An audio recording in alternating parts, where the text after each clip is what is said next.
मूर्ति इस बालू पर बना रहे हैं। हालांकि बालू पर बनाना काफी टिपिकल होता है, क्यों भैया? हाँ, वो क्या होता है ना, बालू ढह जाता है बार बार। दोस्तों, हम महाकुंभ में एक ऐसे व्यक्ति को दिखाएंगे जो कि बालू से महादेव जी की मूर्ति का सुंदर निर्माण कर रहे हैं।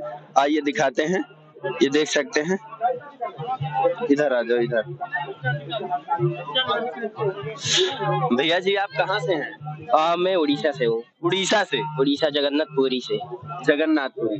तो ये महादेव जी की प्रतिमा है? हाँ, महादेव की प्रतिमा। तो भैया, आपने सीखा कैसे, कहाँ से? सीखा तो मैं कहीं से नहीं हूँ, बट ऐसे ही वहाँ पे जैसे कि समंदर किनारे जगन्नाथपुरी के, तो ये बहुत बनता है, तो मैंने ऐसे देख देख के ही सीख गया है। अच्छा, तो अभी कहाँ कहाँ गए हैं? नहीं, मैं बस अभी फर्स्ट टाइम यहीं पे ही बना रहा हूँ, प्रयागराज में। अच्छा, फर्स्ट टाइम यहाँ प्रयागराज में बना रहे हैं। जी। बाकी उद्देश्य क्या है? उद्देश्य ये है कि सैंड आर्ट को लोकलोचन के सामने लेके आना। अच्छा, और लोग इसके बारे में जाने अच्छे से। और अच्छा, बस। तो कितने समय में बना सकते हैं इसे? वो डिपेंड करता है कि क्या बना रहे हैं, उसके डिजाइन के ऊपर डिपेंड करता है। वो दो घंटे भी बनता है, 3 घंटे भी लगता है। जितना ज्यादा डिजाइन का काम होगा उतना ज्यादा टाइम लगता है। अच्छा, मतलब इसकी आपने पढ़ाई नहीं की, आपने देख देख के सीखा? हाँ जी। पढ़ाई कहाँ तक की है भैया आपने? मैं बीए ग्रेजुएट हूँ। अच्छा, क्या नाम है अपना? सूर्यकांत साहू। सूर्यकांत साहू। हाँ।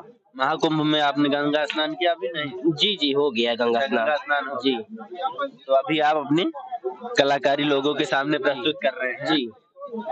जैसा कि आप देख सकते हैं सूर्यकांत जी को किस प्रकार से एक सुंदर महादेव जी की मूर्ति इस बालू पर बना रहे हैं। हालांकि बालू पर बनाना काफी टिपिकल होता है, क्यों भैया? हाँ, वो क्या होता है ना, बालू ढह जाता है बार बार, तो उसको तो पकड़ रखना पड़ता है और बारीकी से बनाना पड़ता है। या देख सकते हैं किस प्रकार से इसे बारीकी से बनाया जा रहा है।